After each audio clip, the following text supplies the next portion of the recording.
Halo Tribuners, kembali lagi bersama saya Asin Lumintang di acara Tribun Bakudapa. Dan kali ini ya, di weekend ini kita akan bincang-bincang terkait dengan olahraga. Jadi tepatnya topik cerita atlet taekwondo sulut meraih 7 medali di SSTC Bogor. Jadi ini ada atlet taekwondo di Sulawesi Utara yang meraih 7 medali di SSTC Bogor. Dan kali ini ya kita mengundang akan dua atletnya, masih anak-anak ini, dan satu sabam ya atau Ya, pelatihnya ya. Dan yang pertama tentu sabam Mario Van Gobel, kemudian dua atlet Yeremia dan Gracio. Dan seperti biasa sebelum saya mengajak bincang-bincang, saya berikan kesempatan ketiga teman kita ini ya, atau atlet ini dan pelatih untuk memperkenalkan diri. Pertama mungkin Sabam untuk memperkenalkan diri, kemudian Yeremia dan Sio. Silakan. oke, terima kasih. Perkenalkan, nama saya Mario Chandra, biasa dipanggil Sabam Mario. Saya pelatih PPLPD Kota Manado, khususnya atlet-atlet yang akan binaan dari Dispora, Dinas Pemuda dan Olahraga. Ya, ya. Perkenalkan, nama saya Yeremia Sikape, biasa dipanggil Nyong, Atlet ya. atlet. Perkenalkan, nama saya Gracio Christian Timothy Harun, biasa dipanggil Cio, dan atlet. Ya, Tribuners, demikian ya saya kira perkenalan dari Sabam dan kedua atlet taekwondo ya, usia ini anak-anak ini ya. Dan untuk menyingkat waktu tentu saya langsung mengajak ketiga narasumber ini untuk bincang-bincang. Saya ke Sabam ya. Sabam ini saya kira untuk melatih taekwondo ke anak-anak bukan hal yang mudah. Mungkin ada tingkat tantangan-tantangan tersendiri ya, tantangan-tantangan tersendiri. Dan boleh dikata Sabam dan teman-teman mungkin sukses ya, sukses melatih anak-anak ini untuk berprestasi, terbukti di SSTC Bogor mendapatkan 7 medali. Boleh saya ingin bertanya terkait gimana persiapan sebelum ke SSTC Bogor? Gimana? Ya, sebelumnya Mungkin ada berapa pelatih, sabam ya atau Iya. pelatih, dan silakan.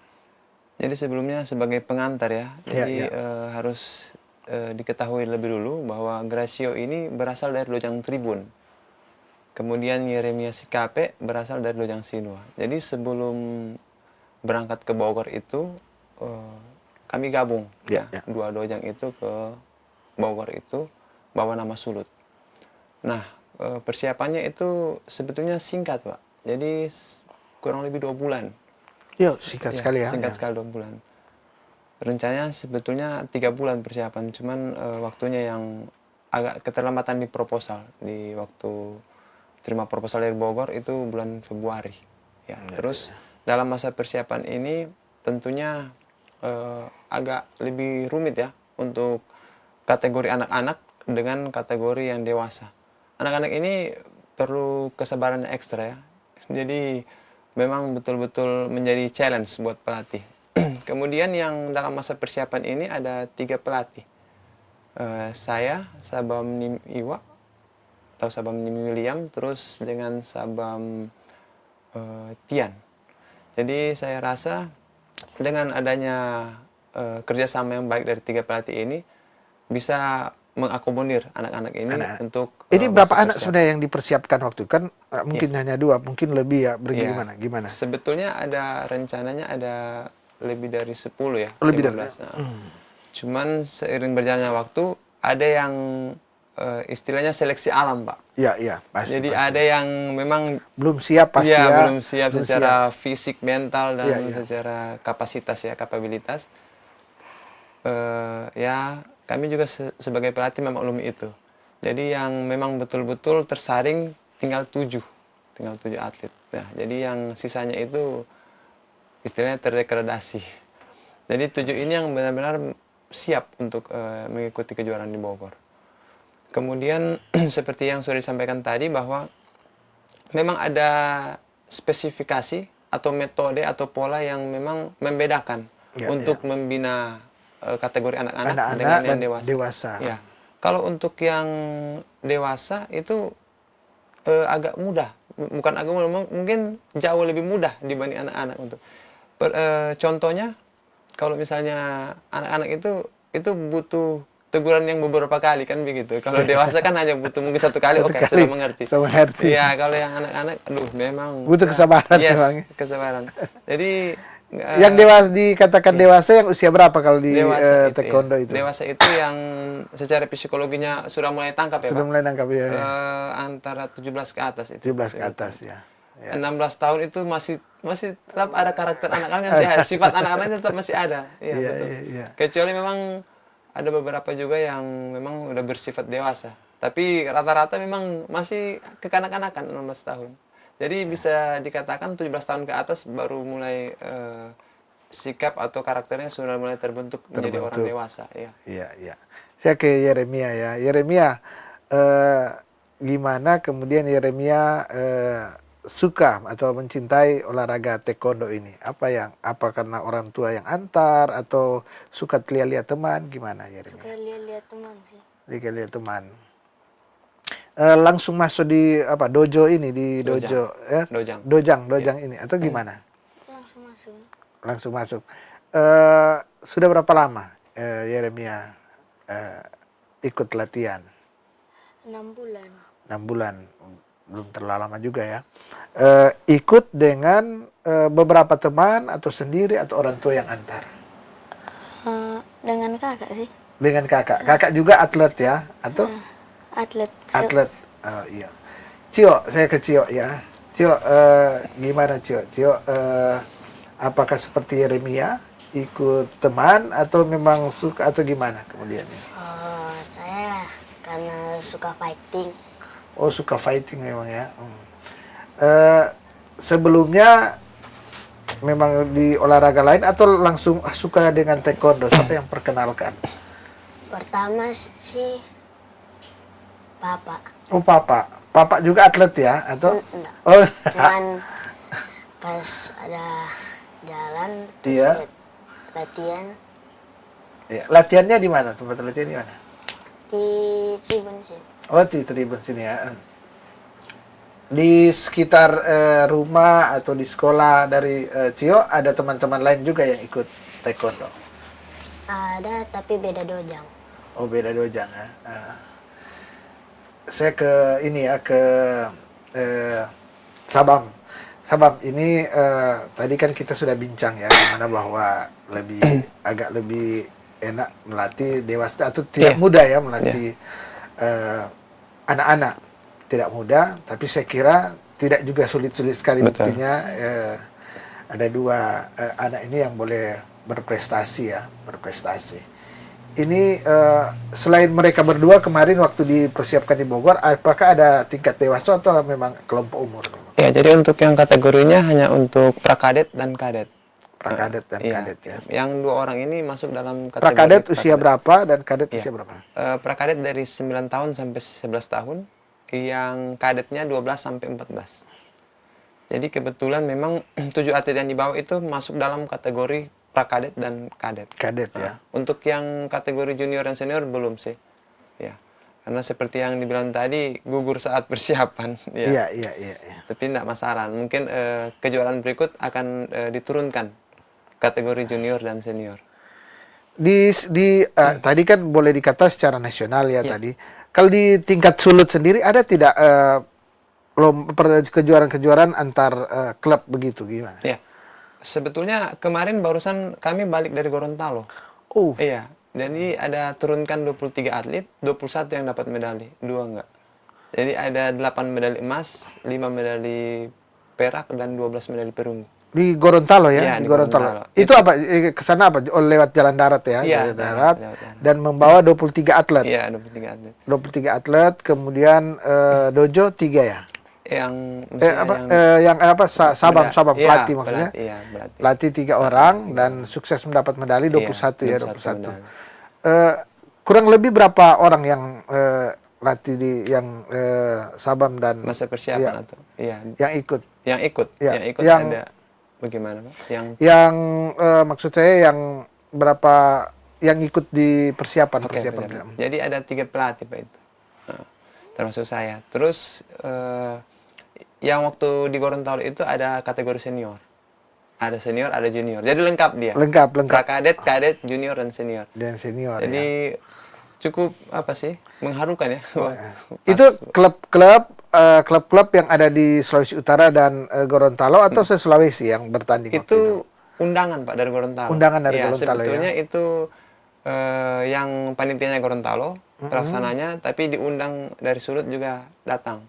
Nah, Dari Sulut ada berapa klub kurang lebih? ada kalau nggak salah ada 3 ya, dari Bolmong, Malsatim dan dari Dojang saya sendiri. Seperti itu, digabung dengan Tribun. Gabung dengan Iya. Tribun ya. Yeremia, tadi kan sudah gimana ikut awal-awalnya. Ini Yeremia gimana waktu bertanding di kejuaraan di Bogor? Rasanya gimana? Maksudnya ada gugup atau senang atau gimana?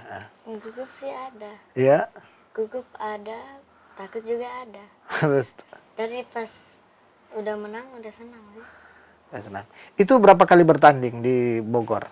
1, 1 kali bertanding. 2 bukan? 2, oh iya, sampai final. Sebingung dia. 2 kali bertanding langsung menang ya keduanya atau gimana? Menang-menang ya. Menang sehingga meraih medali Emas. emas ya di kelompok apa kadet Prakadet. prakadet ya Yeremia. Itu orang tua ikut tidak waktu ke sana? Jadi sendiri. Apa yang Yeremia rasa senang atau rasa kaget atau rasa surprise sewaktu di Bogor gimana? Apa yang pengalaman, cerita pengalaman? Baru senang sih boleh ke pasiar ke kota-kota lain. Apa yang dilihat waktu di Bogor waktu Ada turun? Monas.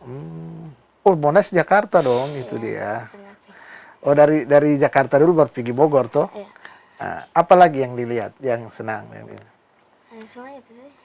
Masa cuma Monas? Yang lain-lain mungkin ada Maksudnya dari saat bertanding. Saat bertanding. Yang pengalamannya Yeremia bagaimana? Ya. Cuma itu sih. Coba itu. Nggak menangis. Enggak sih. Ada. Ada. Kenapa menangis? Haru. Oh, haru ya. Ini waktu kan begini, waktu kalau ikut-ikut di jauh di Bogor itu tidur sendiri-sendiri atau gimana? Enggak sih, ada teman li. Ada teman. Nyanda ingat orang tua, nyanda. Enggak. Oh, nyanda ya. Laki-laki kok toh. Kalau Cio gimana pengalaman Cio waktu di Bogor? Saat mau bertanding yang pertama excited sih. Oh ya. Mau cari medali.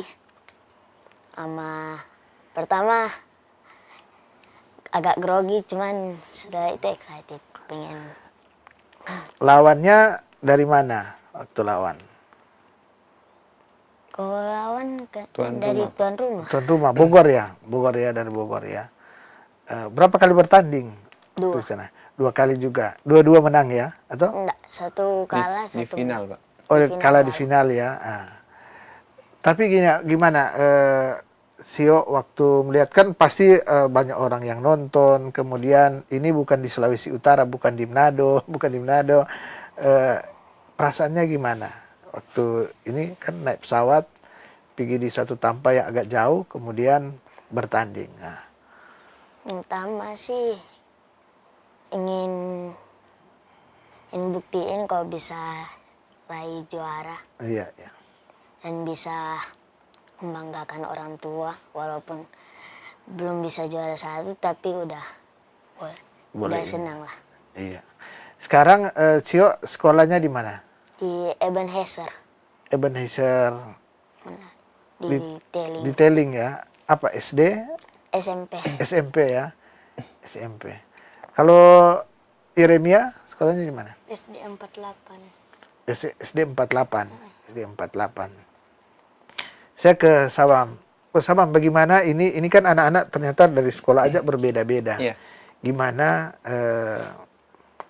sehingga mereka ini datang memperkenalkan tempat latihan ini Adaptasi ya. gimana? Sebetulnya proses adaptasi itu tergantung dari pembinaan pelatih. Jadi kalau pelatih ada semacam persamaan atau pemerataan, jadi itu bahasanya nggak pilih kasih, itu aman sih. Sejauh yang pengalaman kami pas saat pembinaan atlet, itu yang penting care ke semua aja. Jadi kalau kita care ke semua, itu pasti kompak ya. Nggak ada kayak berkubu-kubu begitu. Jadi yang utama kekompakan sebenarnya. Iya, kekompakan. Jadi yang penting bina terus. Artinya harus sosialisasi, berkawan ya. Jangan ada yang sendiri mungkin, atau ada yang ada beda-beda teman. Jangan pilih-pilih teman sih. Jadi meskipun beda sekolah atau beda tempat tinggal, tapi tetap pas latihan bersama itu sudah kayak saudara. Sudah kayak keluarga. Tapi kan ini, kan karakter, jangankan anak-anak, orang dewasa juga kan ada karakter sendiri. Ada yang mungkin suka menyendiri, ada yang suka diperhatikan, ada apalagi anak-anak. Mungkin ada, ini Sabam lebih perhatikan A. Gimana mengatasi itu? Oke, sebetulnya mudah ya. Caranya itu pakai aja SOP-nya. Kan ada mentalitas, ada semacam 25 indikator untuk mentalitas. Misalnya contoh, dia harus proaktif atau disiplin. Jadi dengan mengikuti 25 indikator itu, semua atlet jadi satu karakter. Jadi ada pedomannya itu. Artinya ini bukan hanya soal main bertanding, main pukul. Gitu. Ini soal pembentukan karakter. Pembentukan karakter. Pembinaan mental. Iya, pembinaan mental. Jadi dengan ada acuan itu, ada indikator 25 itu atau 26 yang kira-kira. Dari aspek mentalitas dan psikologi, semua anak atau semua atlet itu jadi satu karakter dia. Jadi misalnya ada yang jadi malas, semua harus tunduk pada tunduk satu, ini ya pembentukan karakter. Pembentukan karakter itu. Ala taekwondo ya, atau dojo dojo yang contoh ini, ya, contoh misalnya sebelum latihan ya, tempat latihan itu harus bersih. Jadi sekalipun ada yang malas, tapi harus ada yang rajin, dia ikuti itu. Seperti itu. Karena memang dituntut harus rajin. Nah, jadi biarpun malas ya harus angkat sampah atau sapu atau. Jadi membentuk attitude, membentuk moral, lebih ke dalam moral. Jadi karena ngapain jago-jago ini kemudian ini kan. Ada semacam peribahasa bilang kita latihan atau bela diri untuk menjadi baik. Ya. Kalau kita sudah jadi baik, kita tidak perlu lagi bela diri.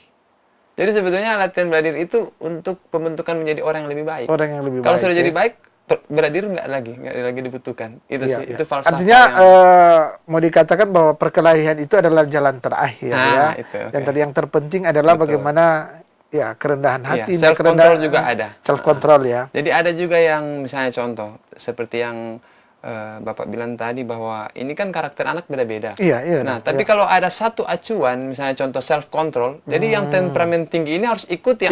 Mau tidak mau kan? Ya betul, mau tidak mau dia memang harus ikuti. Meskipun dia kalau ada yang melawan gimana? Nggak bisa ya. Sudah sejak masuk sabuk putih sudah ditanamkan itu aspek mentalitas itu. Patuh terhadap ini ya, bagaimana menanamkan kepatuhan itu ya, dan harus diikut ya, gimana? Jadi ada semacam sanksi kan. Jadi misalnya kalau terlambat 5 menit jalan jongkok atau push up. Jadi dan itu harus dilakukan pasti. Ya. Bagian dari pembentukan betul. kan. Jadi dengan sendirinya habitsnya terbentuk di terbentuk situ. Ya.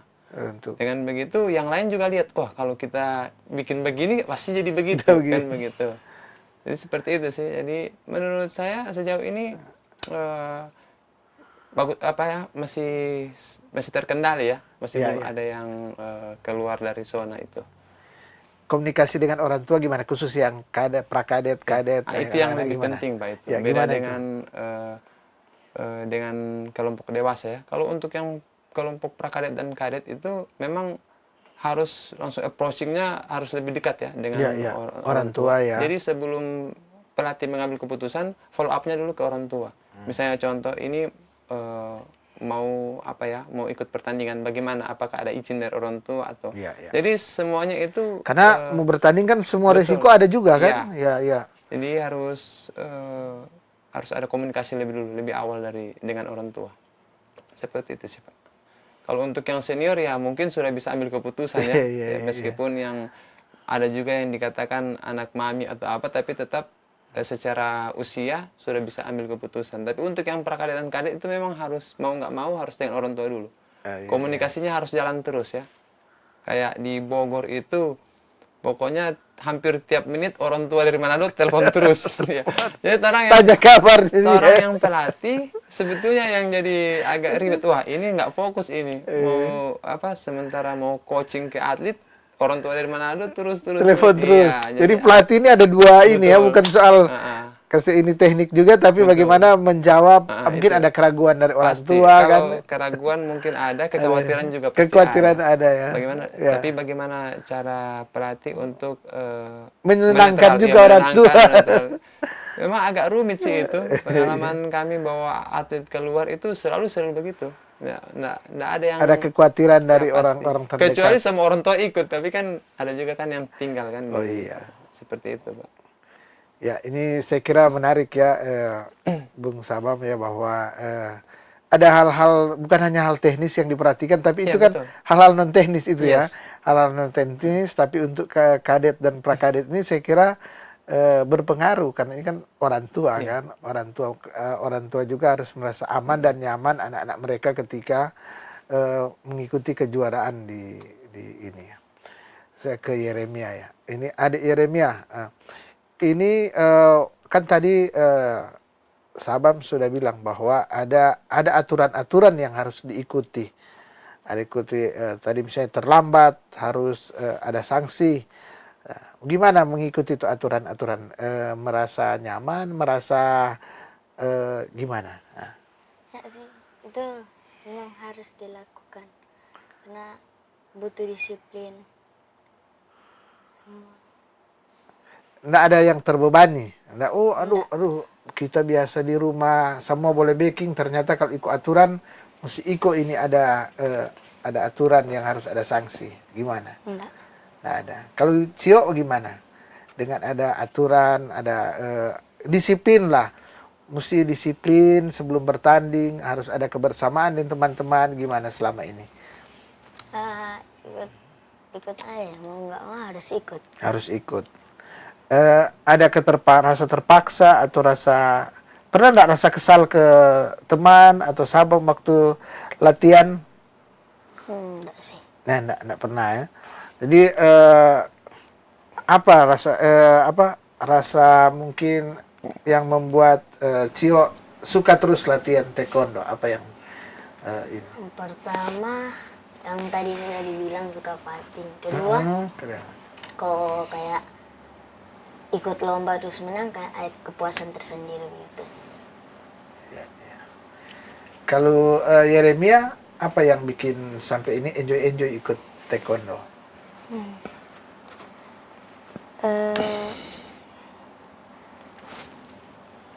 Ini lihat teman. Ada teman kayaknya- baru ke ya, awalnya?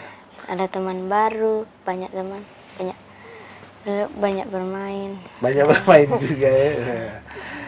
Kalau dengan ada nggak rasa kesal pernah? Aduh, kasar tapi tamang nih dia kita suka begini tapi dia suka bikin lain. Ada nggak pernah? Pernah sih, Hah? pernah. Pernah. Rasa ini tapi apa yang buat orang kote berbeda atau orang ini kita harus menahan diri karena ada aturan yang mengharuskan Ya. nim boleh marah ke teman, nim boleh kesal ke teman, ya gimana? Hah?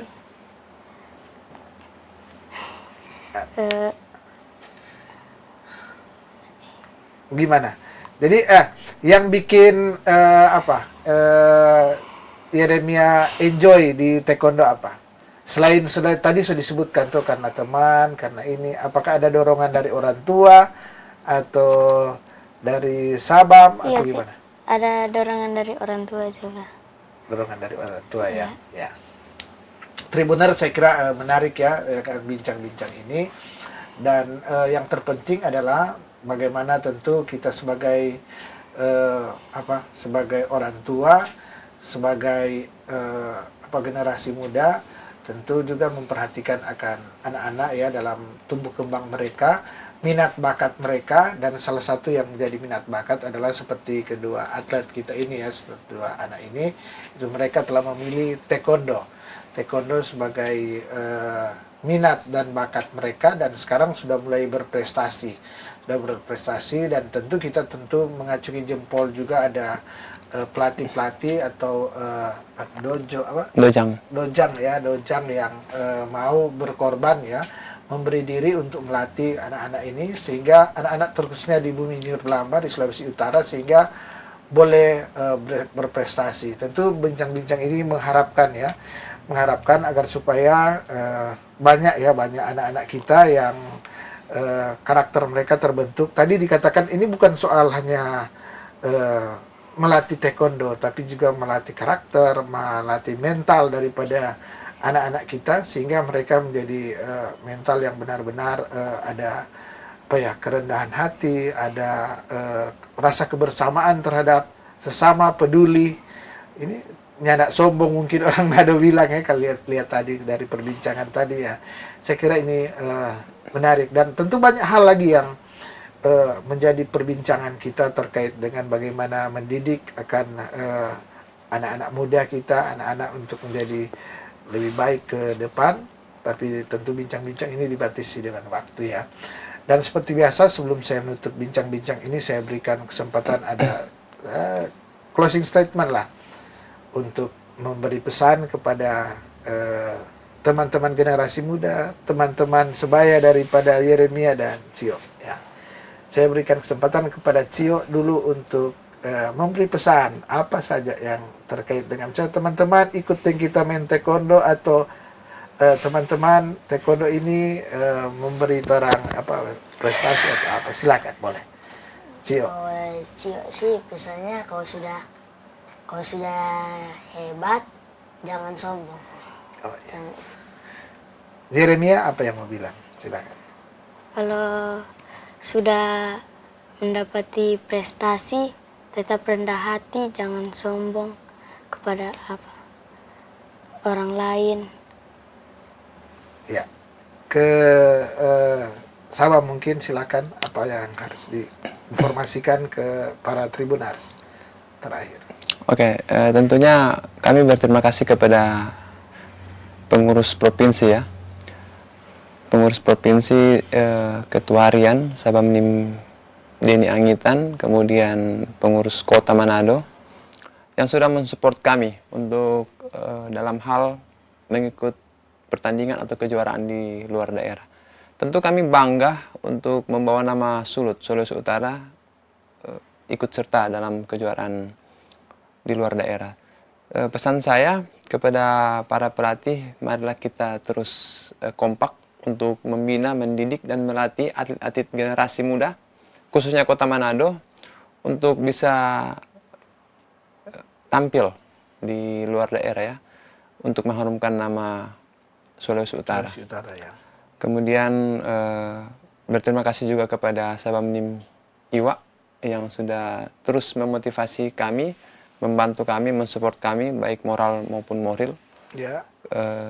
Dan juga Dojang Tribun yang sudah membantu kami dalam proses pembinaan atlet. Ya. Mungkin sekiranya cuma itu Pak yang bisa kami sampaikan. Terima kasih. Ya. Tribuners, demikian bincang-bincang dengan topik cerita atlet taekwondo Sulut raih 7 medali di SSTC Bogor. Dan saya kira banyak hal ya yang sudah kita perbincangkan ya terkait dengan perkembangan olahraga taekwondo. Ini boleh dikata pilot product, salah satu contoh ya bagaimana pengembangan anak-anak muda kita di bela diri, salah satunya taekwondo dari usia tadi prakadet, kadet ya, kemudian junior dan nanti menuju dewasa. Dan ini tentu berprestasi untuk kebanggaan Sulawesi Utara, bahkan kebanggaan Indonesia apabila sudah menuju ke internasional. Dan yang paling penting adalah saya kira bukan hanya soal prestasi, tapi ini juga membentuk karakter bangsa dari anak-anak ini, membentuk moral yang baik dari generasi muda bangsa Indonesia. Dan tentunya saya Asin Lumintang dari Tribun Bakudapa mengucapkan terima kasih kepada Sabam Mario Van Gobel ya selaku pelatih ya dari taekwondo ini, kemudian Yeremia Sikape dan juga Gracio Timothy Rarun yang merupakan dua atlet yang boleh berkiprah di Bogor kemarin, kemudian di Gorontalo, bersama juga teman-teman yang lain yang tentu tidak bisa hadir bersama karena terlalu banyak. Kalau ini ada 21 orang tadi bilang yang menang di Gorontalo kemarin, ya ini adalah pilihan ya dari sekian atlet yang boleh kita tampilkan di bincang-bincang ini, dan semoga bincang-bincang ini boleh bermanfaat, boleh memberikan semangat bagi para generasi muda yang lain, anak-anak yang lain untuk berprestasi demi bangsa negara, daerah, juga membanggakan orang tua dan tentunya membanggakan kita semua. Dan seperti biasa tentu tadi sudah ada sudah memperkenalkan diri kemudian ini, dan tentu saya mengucapkan terima kasih ya Thank you, Pak.